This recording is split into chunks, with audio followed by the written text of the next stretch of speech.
without further ado, I'd like to introduce our first speaker, who is Rodolfo, who is the CEO at Vaire Computing. I'll let you take it away. Thank you. Hey everyone. Before I give my talk and I do my silly jokes, I'm going to say a lot of things that are not public. They're still in development, that we might miss completely by a mile. So just filter everything I'm going to say through that lens, please. Oh, fuck.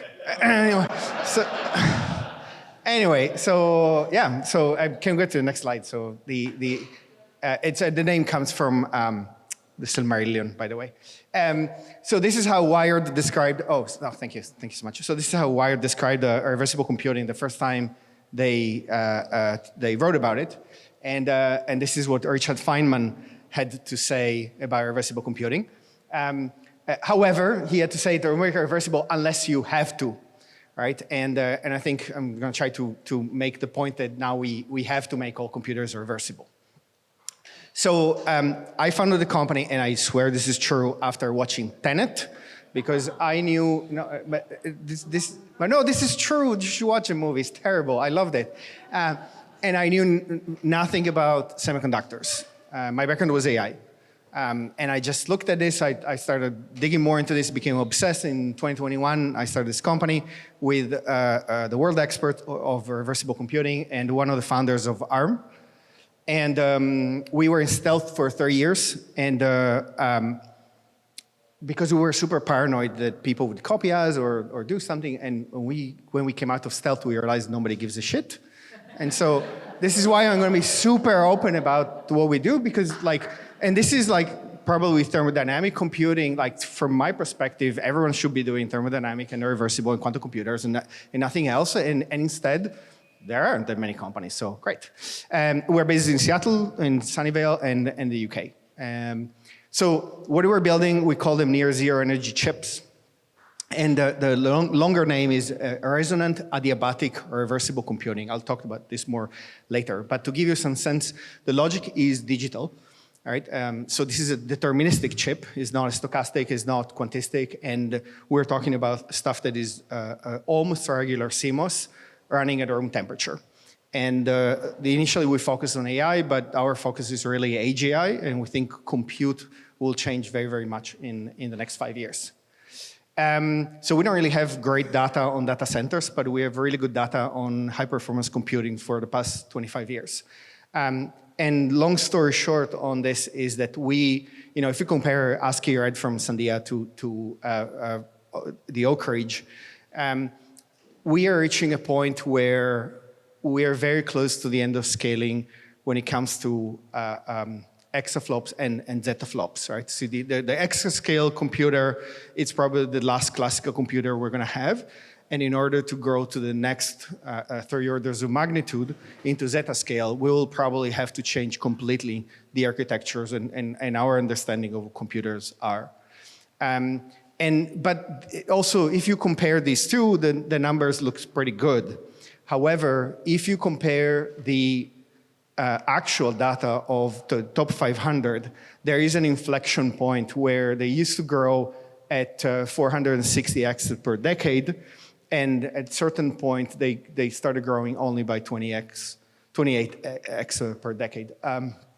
And turned out the reason was not just technical, was commercial, was a belief in the industry that we were running out of steam on this architecture. And so actually the industry itself started slowing down the performance, right?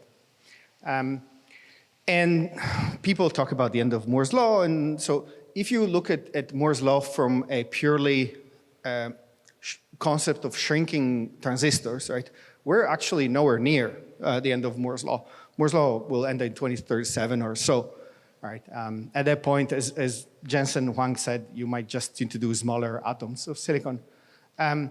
And the problem is, I'm going to talk about tech, but just to give you some sense of the scale of the problem, is that as we continue planar scaling, the cost of manufacturing and designing chips and building the fabs to manufacture these chips is growing exponentially, right, to the point that it's completely unsustainable.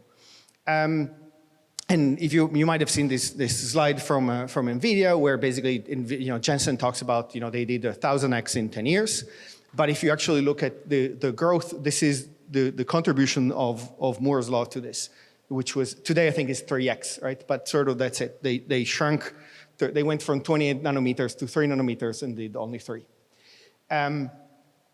So the problem the way we see this is basically the constraint in area, the operation per second in area, it's limited by how much heat is being dissipated and by how much heat you can actually remove from a system.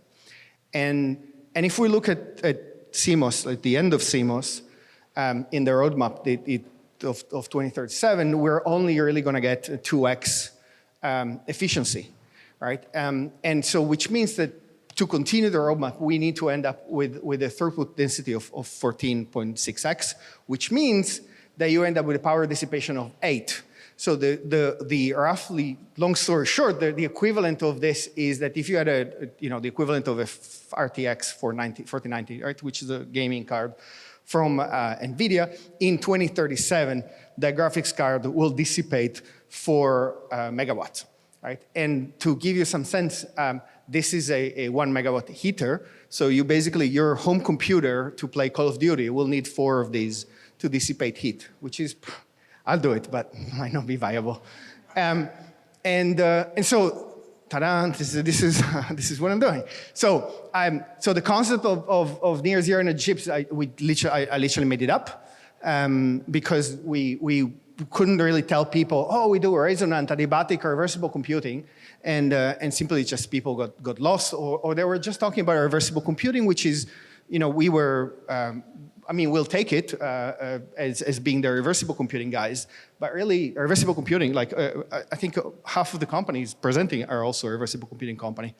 And so what we call near zero energy chips is a chip that uses almost no energy, that dissipates almost no energy, and has 3 core technologies, which one is a resonator, the second is adiabatic charging, and the third one is reversible logic. Right? And resonators, adiabatic packaging have actually been used and tried. Adiabatic is from the 70s from MIT and Xerox PARC.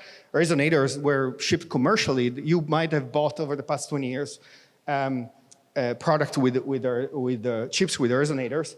And the reversibility is also used in architectures that have nothing to do with near zero energy chips. One of them is quantum computing. So why would you ever want to do reversible computing? A show of hand, who knows about Landauer's principle? Okay, well, it's like, all right, perfect. So don't feel bad, because if you go to a presentation where you talk to the leadership of Intel and you ask the same question, a lot of people will not raise their hands, and this is bad, right? So the idea of Landauer's principle is that every time you erase a bit of information in a computer, you're actually dissipating entropy and physical entropy. Basically, you're generating heat, right? And this is for an observation that came from von Neumann himself in the late 40s, I think.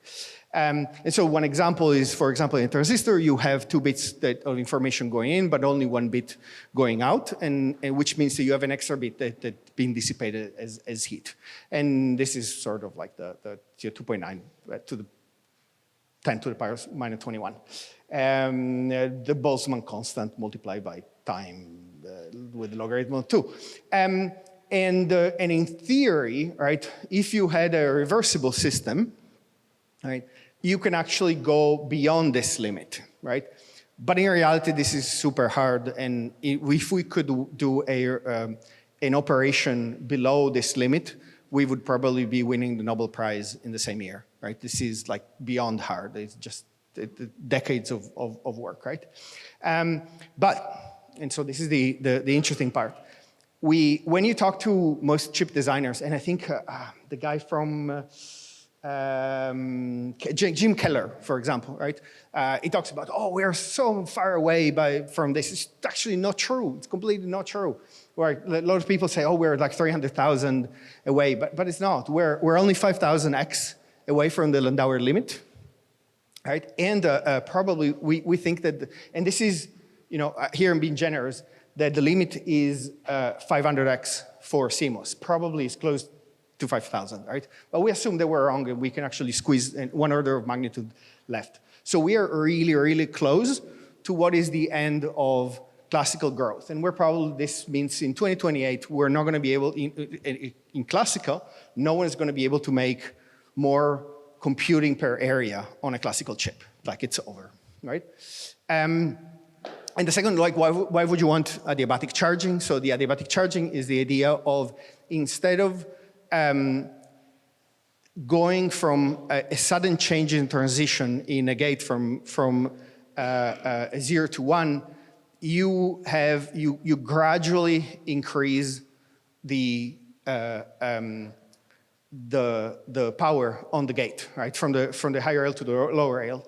And so this idea that instead of having a square wave in one clock cycle that goes from 0 to 1, that generates an enormous amount of energy now that the transistor is so small and ends up being dissipated as heat, you could do this over multiple clock cycles, and you gradually increase and decrease the power. And this allows you to recover the charge on this clocking, right? And the wave look trapezoidal instead over multiple clock cycles instead of a square wave, right? And of course, you can do this as long as you want. And in theory, if this is like takes infinite time, it costs you zero energy. Well, obviously, it's absurdity, but the idea that the longer you make it, the more energy you recover. And so this, when you talk to anyone that understands about this stuff, everyone, the common belief and was that this was simply a slow chip, right? Which is partially true, but a slow chip depending on the clock cycle that you start from. And so this is not true. You can actually make it super fast, right? It's just you have to have a ridiculously fast clock cycle. But then again, the clock cycle depends also on the energy being dissipated. So you see there is something here. So in terms of how do we actually do this, we use something called Bennett clocking, in sort of like in a reversible computing system. In Bennett clocking, what you do is simply you perform a number of operations, say 10 or 100. Right? You could potentially run the entire computer reversibly, but really you don't really want to do that. What do you want to do? You want to say 10 to 100 operations that are reversible. Then you copy the answer, and that's the cost of your computation. And then you actually reverse all the previous operations. So this allows you to recover all the energy. Right? Plus, there is some energy loss in this, but it's really minimal. Right? We're talking like 99.97% of the energy being recycled. And also the belief that in order to do this, you had to build. Yes, certainly. You have to build a reversible software. Again, true, but up to a point. If you're doing matrix multiplications, you don't have to write anything. You don't have to train your algorithm any differently, right? So this is the part where please don't just. This is very aspirational for now. But the idea is that on a laptop you can do 50 TOPS for 10 watts. We think next year we can do 50 TOPS for 1 watt. Testing in Q3 2025, shipping in 2026. And long term, we can do 50 TOPS for 7 milliwatts, and in long term, 50 TOPS for, sorry, TOPS, missed myself, for 15 microwatts. It can actually, this can operate at much lower than the synapses. And we think that this market is a 60 billion chips a year market. We don't want to, like, NVIDIA makes 100 million, ARM chips are 30 billions or so. We really want to build devices that don't exist today at the edge. And we want to basically have you being completely surrounded by AIs that use almost no energy for devices that don't exist today, where no one is operating in this market. And also, like a positive thing, we think majority of the compute power of 2044 is not being built yet. So it's a complete open market for everyone to be in. Anyway, thank you. Thank you very much.